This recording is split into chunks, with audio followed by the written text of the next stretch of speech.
diferentes.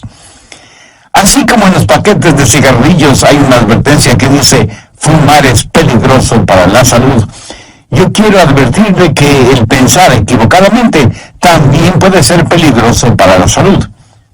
Y en este estudio bíblico de hoy vamos a descubrir si usted es culpable de una manera de pensar equivocada. Hoy quiero compartir con usted una fórmula espiritual para enfrentar los malos pensamientos, generalmente producidos por la depresión, la autocomiseración, la preocupación, el miedo, las iras, el enojo. Y si alguno de ustedes piensa que nosotros los pastores no experimentamos ninguna de estas cosas, pues mi amigo le diré que está completamente equivocado. Pero quiero darle a conocer lo que Pablo escribió desde la lóbrega celda de una oscura cárcel, en donde estuvo prisionero por predicar el Evangelio de nuestro Señor Jesucristo. Y quiero que escuche atentamente lo que el apóstol dice en Filipenses 4, comenzando con el verso 4.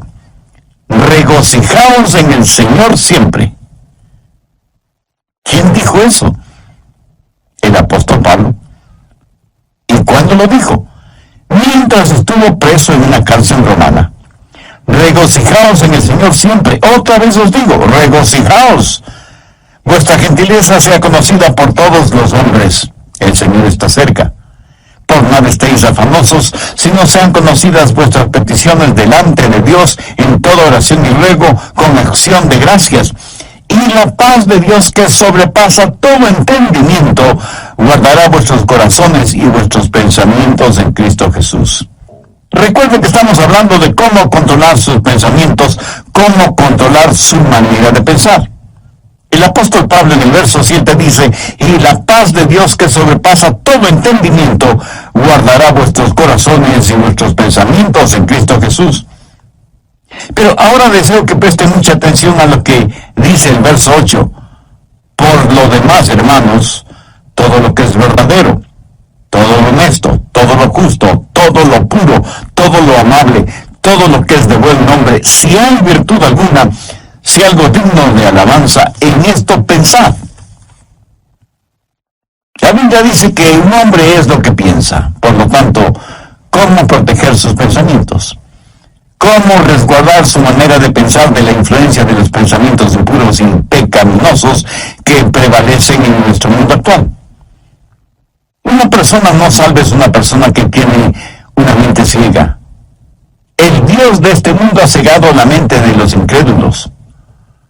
Por naturaleza todos tenemos lo que la Biblia llama una mente carnal, y mientras tenemos esa mente carnal, estamos en guerra contra Dios. Así que para controlar nuestros pensamientos y nuestra manera de pensar, ¿qué es lo primero que debe suceder?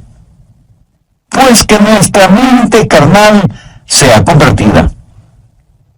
Pero escúcheme, aún una mente convertida puede ser corrompida. Pablo les dijo a los filipenses que estaba preocupado porque Satanás podía sutilmente corromper sus mentes de las sencillas enseñanzas del Evangelio del Señor Jesucristo. Y ciertamente Satanás puede venir y seducirnos. Una mente cristiana puede ser seducida y alejada de las verdades bíblicas. El diablo puede construir fortalezas en los corazones y mentes de los creyentes. Por eso, una mente que ha sido corrompida debe ser reconquistada. Debemos recuperar el terreno perdido. Escúcheme, una mente corrompida que ha sido reconquistada tiene que ser controlada por Cristo. El Señor debe estar a cargo de nuestra mente y debemos aprender a escoger nuestros pensamientos, así como escogemos a nuestros amigos, si es que tuviéramos el suficiente sentido común de escoger solo buenos amigos. Debemos tener ciertos parámetros para saber la clase de pensamientos que debemos admitir en nuestra mente y aquellos que debemos desecharlos en forma absoluta. Pero Pablo, cuando está listo para hablar de estos parámetros, primero presenta un contexto como base fundamental de lo que va a hablar.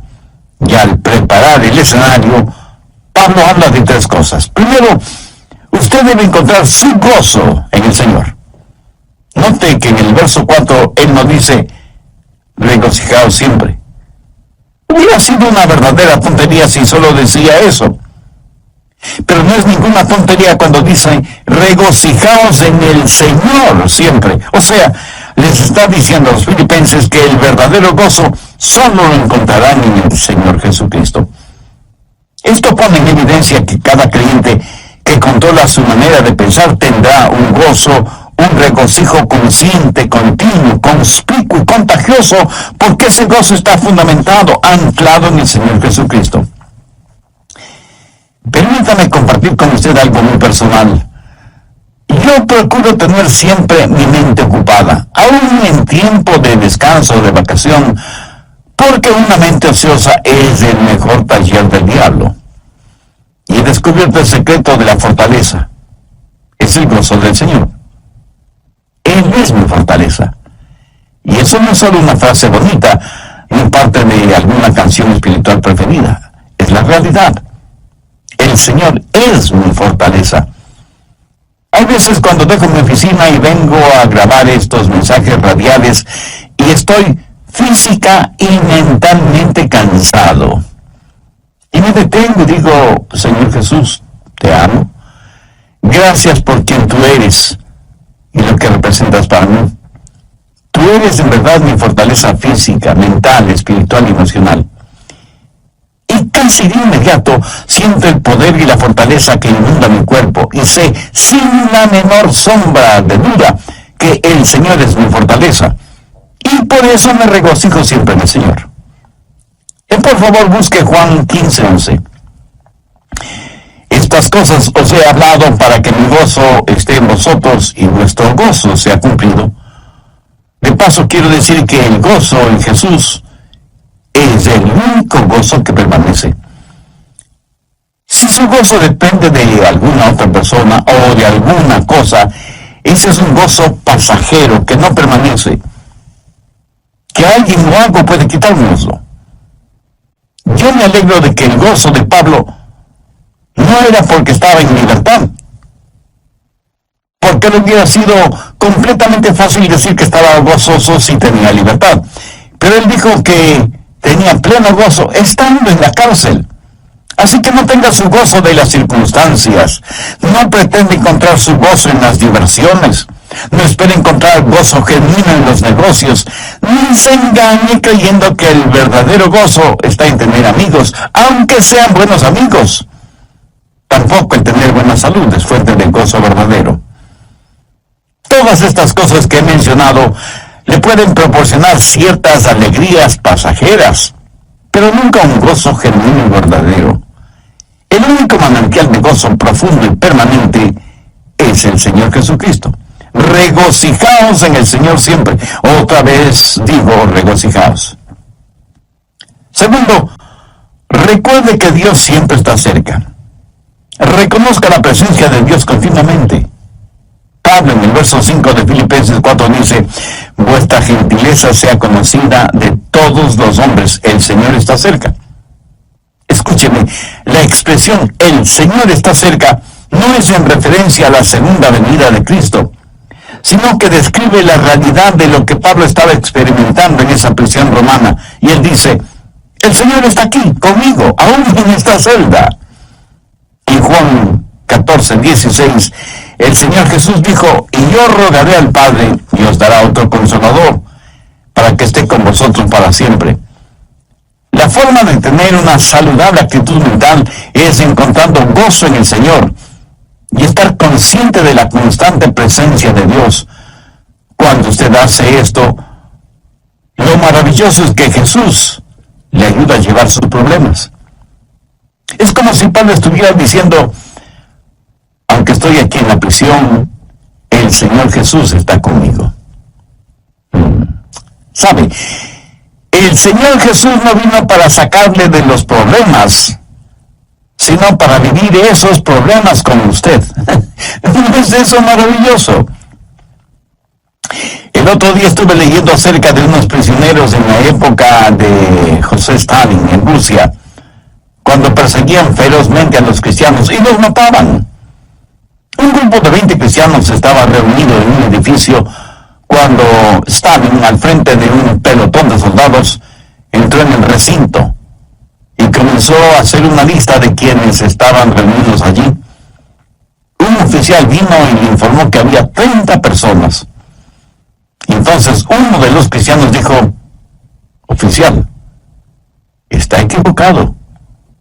Estamos aquí 31 personas porque Jesús está aquí con nosotros. Y hermoso, ¿no le parece?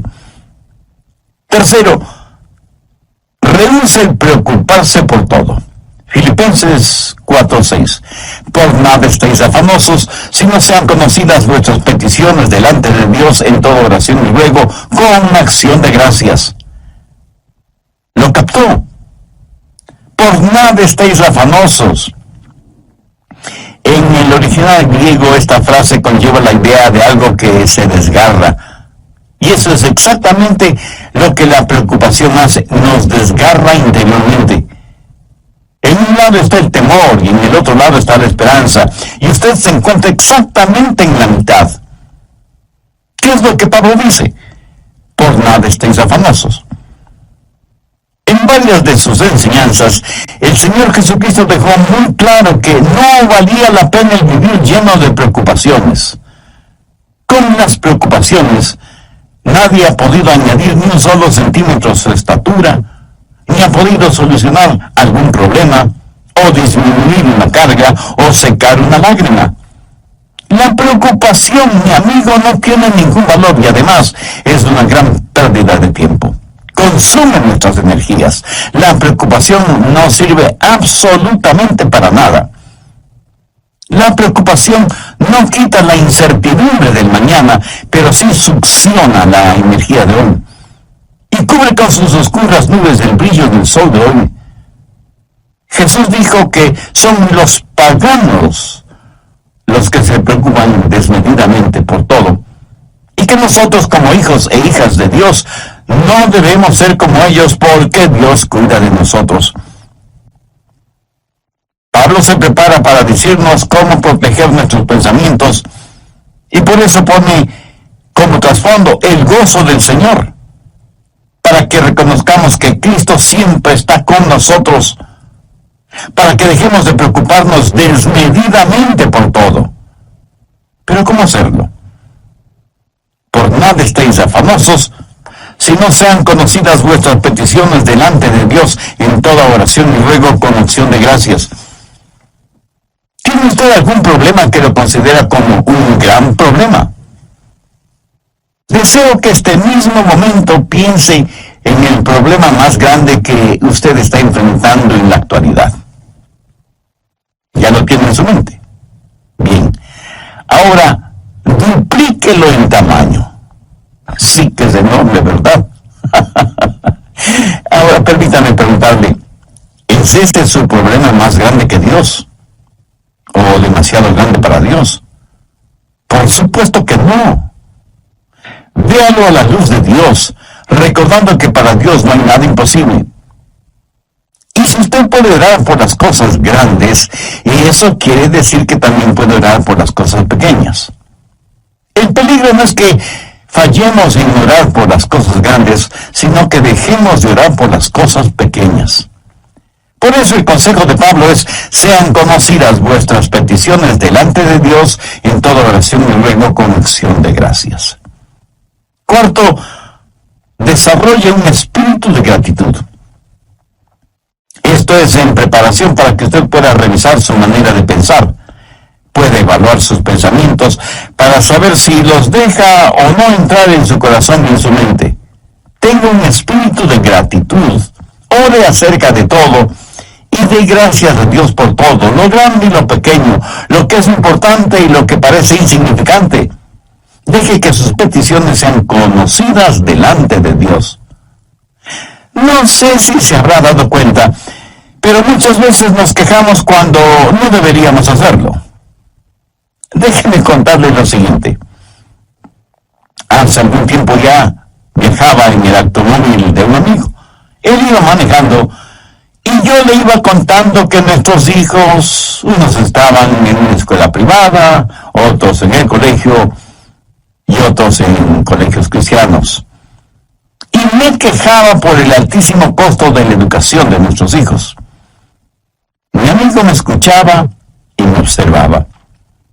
De pronto dijo: daría cualquier cosa en el mundo si es que mi hijo pudiera ir al colegio. Y pensé: qué espíritu de ingratitud el mío. Mi amigo tenía un hijo rebelde, es lo que generalmente decimos una oveja negra. Mi amigo estaba dispuesto a pagar cualquier cosa con tal que su hijo quisiera ir a estudiar. Y aquí estaba yo quejándome amargamente de cuán cara era la educación de mis hijos. Paradójico, ¿no le parece? ¿Alguna vez se ha quejado porque tiene que lavar o secar los platos?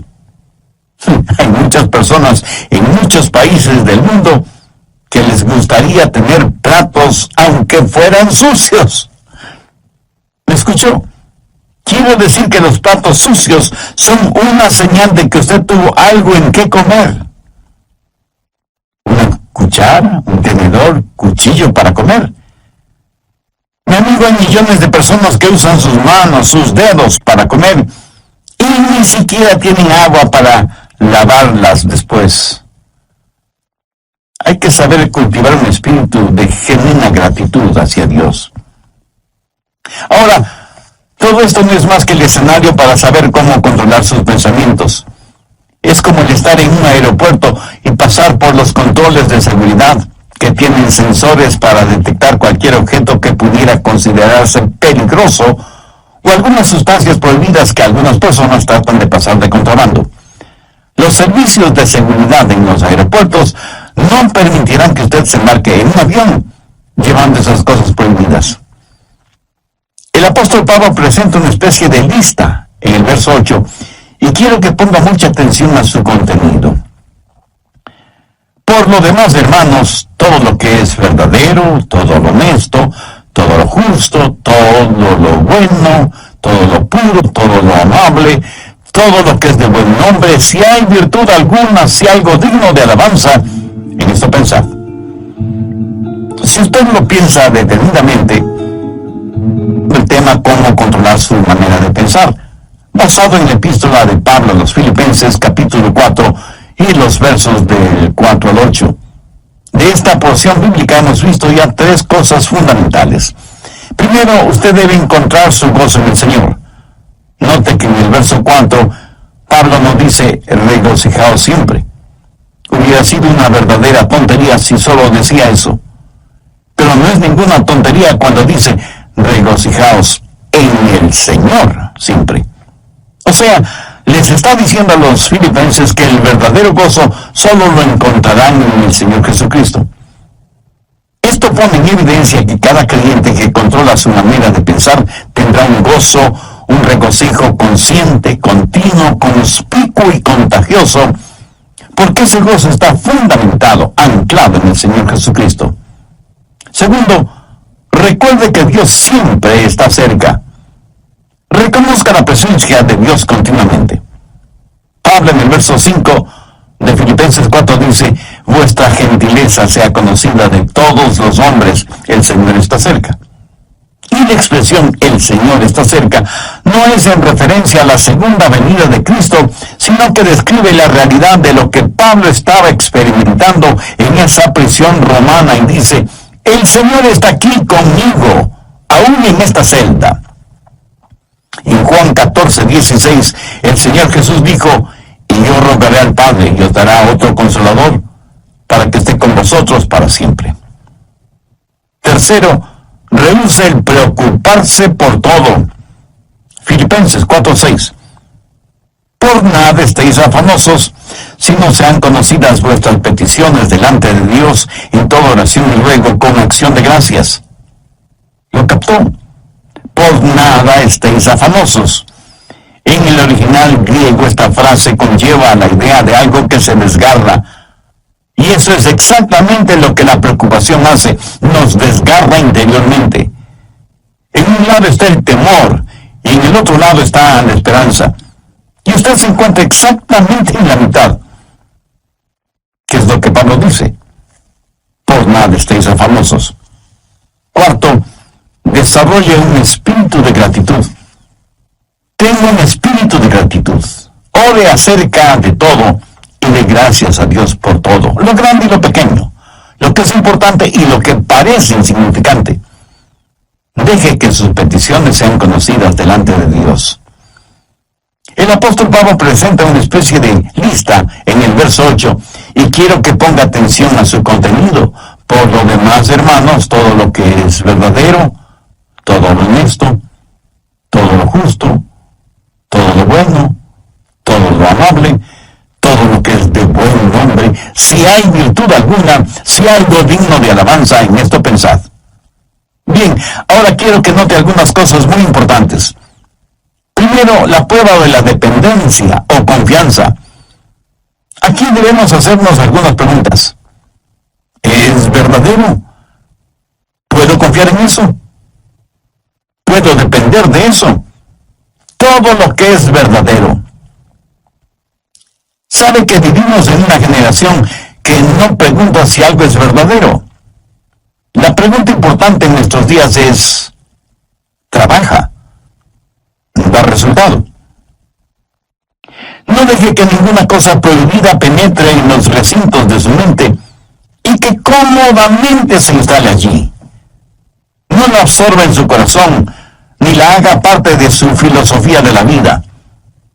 Si algo no es genuino, verdadero, no permita que sea parte de su forma de pensar. Evalúelo todo de acuerdo a la Biblia, que es la fuente primordial de la verdad. Segundo, la prueba del respeto. Pablo dice, todo lo que es verdadero, todo lo honesto. Y aquí la palabra honesto literalmente significa honorable. Hace referencia a cosas que son honorables, honrosas.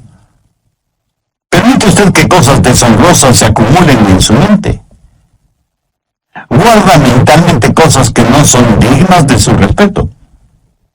Cosas que no son dignas de que usted invierta su tiempo en ellas.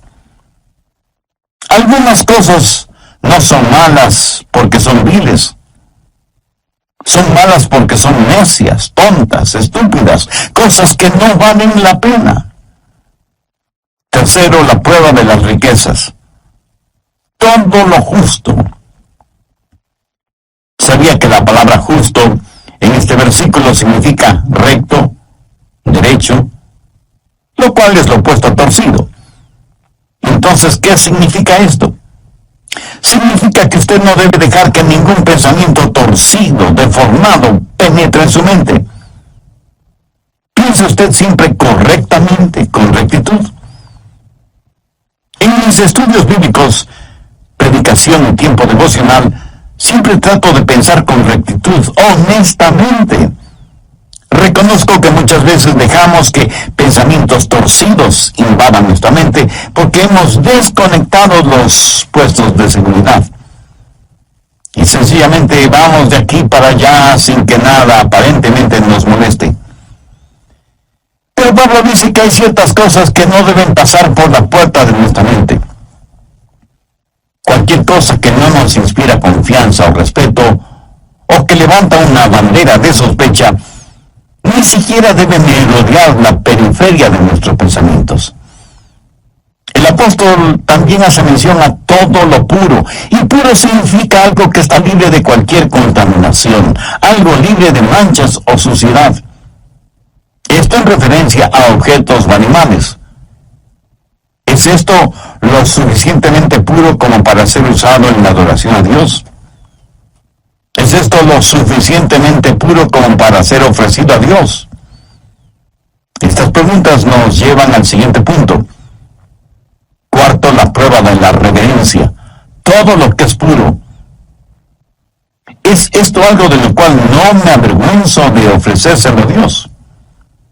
Escúcheme, puede tomar cierta historia o cierta película o cierta música o cierta literatura o ciertas amistades o ciertos hábitos y decir, Señor, con esto te adoro. Estoy seguro que alguien me dirá, Pastor, ¿no estamos supuestos a adorar a Dios con todas las cosas? Mi amigo, si piensa así, está tremendamente equivocado, porque la verdad es que debemos adorar a Dios con todas las cosas. Por favor, busque 1 Corintios 10:31. Si pues coméis o bebéis o hacéis otra cosa, hacedlo todo para la gloria de Dios. Ahora piense por un momento.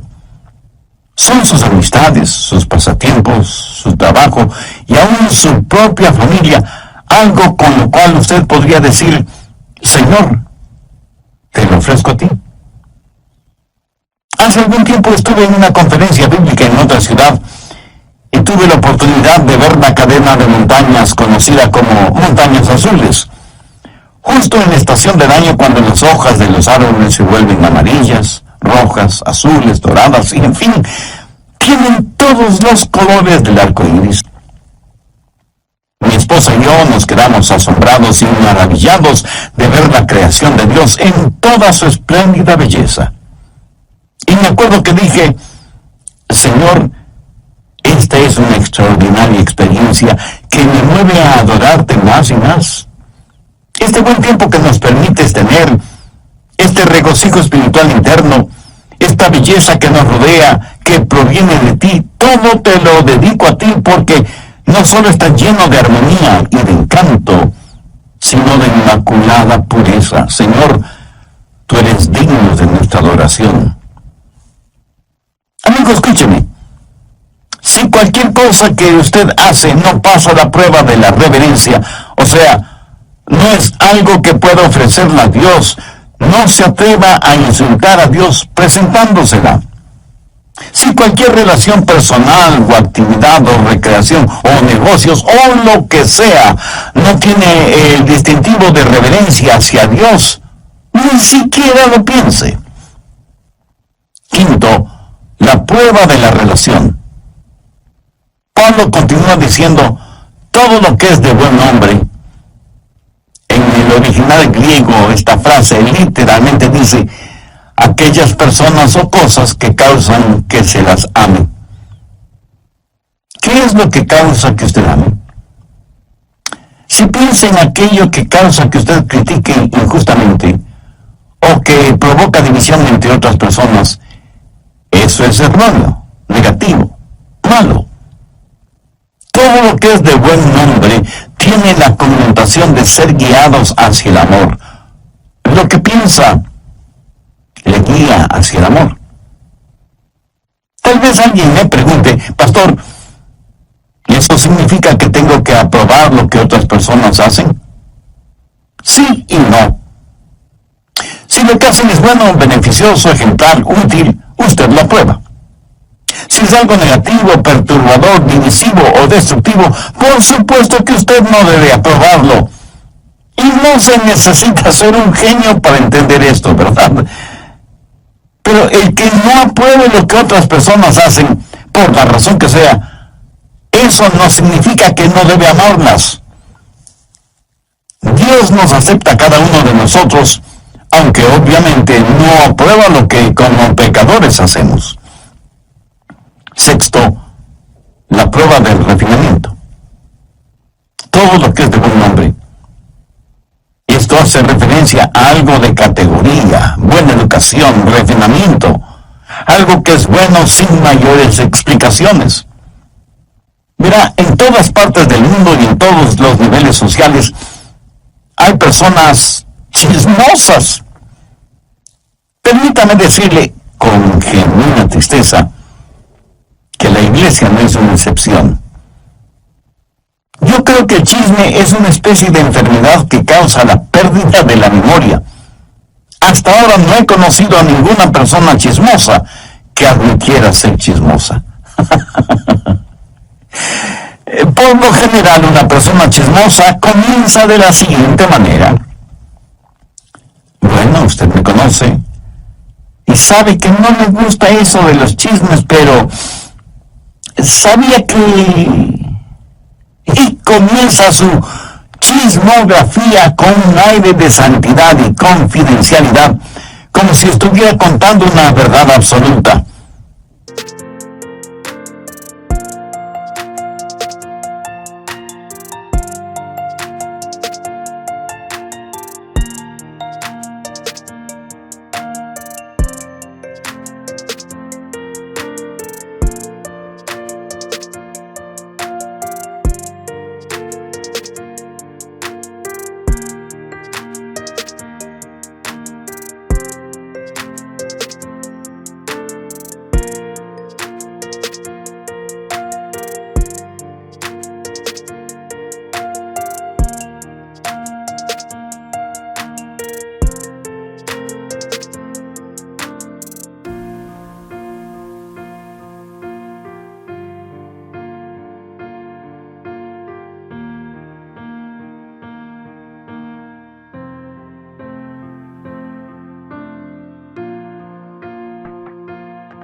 ¿Conoce usted a personas así?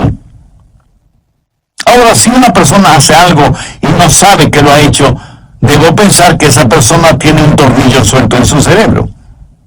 Lo triste es que hay personas a quienes les gusta, les deleita el escuchar cosas que no son de buen nombre, relacionadas con otras personas. La gente usa sus oídos como tarros de basura y luego se sorprenden de que los demás siempre estén botando basura verbal en sus oídos. Y la gente bota basura en sus oídos porque sabe que a usted le gusta escuchar esa basura. Y por eso usted sabe de todo el lodo moral, emocional y espiritual que hay en su barrio. En lo negativo, usted sabe todo de todos. La clase de personas que son los nuevos vecinos, que a determinada jovencita ya no se la ve porque está embarazada sin haberse casado, y sus padres, para evitarse la vergüenza, la mandaron a vivir con sus abuelos que viven muy lejos.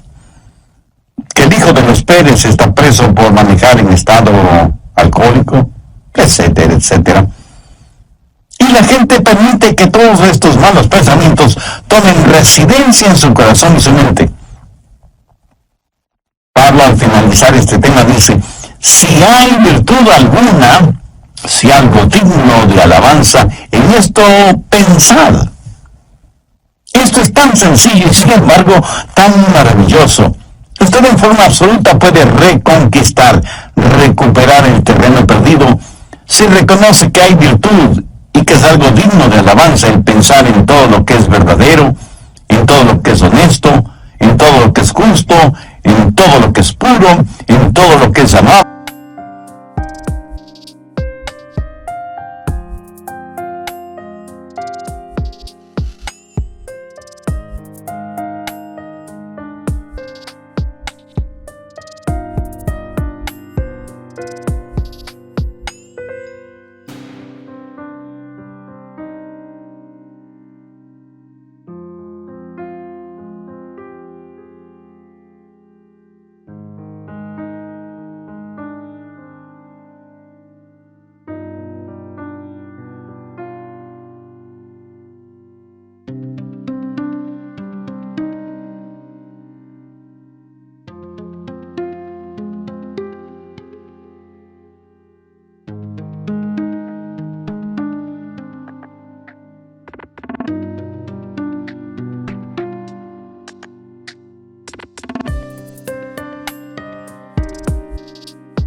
Y en todo lo que es de buen nombre. Tal vez lo que voy a decir será como llover sobre mojado, pero tengo que decirlo. Usted no tiene que pensar en ninguna cosa que no quiera pensar. Pero escúcheme, usted debe pensar en algo. Usted no puede controlar su vida mental poniendo a su mente en neutro. Debe pensar en algo. Y si no piensa en algo correcto, le aseguro que pensará en algo incorrecto. Si usted no está pensando en algo bueno, tenga la certeza de que terminará pensando en algo malo. La fórmula para no tener malos pensamientos no es tratando de no tener malos pensamientos. Por ejemplo, trate de no pensar en un submarino ahora mismo. ¿Está seguro que no está pensando en un submarino en este mismo instante? Bien, la única forma para no pensar en un submarino en este momento no es tratando de no pensar en un submarino, sino tratando de pensar en algo diferente. Y las personas que están tratando de no pensar en un submarino están pensando en el submarino acerca del cual tratan de no pensar. Qué interesante, ¿verdad? El apóstol Pablo, escribiendo a los hermanos, a la iglesia en Roma, les dijo: no seáis vencidos de lo malo, sino vence con el bien y el mal. Deje que los buenos pensamientos inunden su mente y mantenga su corazón y su mente enfocados en el Señor Jesucristo. En Filipenses 4:7 leemos: y la paz de Dios, que sobrepasa todo entendimiento, guardará vuestros corazones y vuestros pensamientos en Cristo Jesús. Es casi imposible de explicar, pero estamos llamados a tener la mente de Cristo. Por lo tanto, debemos aprender a tener los pensamientos de Dios en Cristo y utilizar la normativa que Pablo nos da en Filipenses 4 como punto de seguridad por donde deben pasar todos los pensamientos antes de que tomen residencia en nuestros corazones y mentes. Y sea agradecido con Dios por su preciosa palabra. Debemos orar para que nos ayude a mantener nuestros pensamientos, nuestras mentes, nuestros corazones bajo la sangre de Cristo. Entre quienes me escuchan en este mismo momento, ¿habrá alguien que quiera entregar su corazón al Señor Jesucristo? Alguien que quiera ser salvo, independientemente de la edad que tenga o del nivel social o financiero al que pertenezca. Alguien que quiera tener un verdadero propósito para vivir y una firme esperanza a la hora de morir. Si usted puede hacer esa decisión espiritual ahora mismo, si ese es su deseo, le invito a orar conmigo una corta oración. Mi oración será únicamente para guiarle. Ore con sus propias palabras y puede orar en voz alta o en voz baja o silenciosamente si lo prefiere, pero ore con fe, con sinceridad, con convicción. Querido Dios, reconozco que mis pensamientos no siempre son puros, ni honestos, ni dignos. Y esto revela mi condición de pecador, a pesar de ser religioso. Hoy me acerco a ti en busca de tu misericordia y tu gracia. Señor Jesús, sé que me amas y que quieres salvarme, y que por eso entregaste tu vida en la cruz del Calvario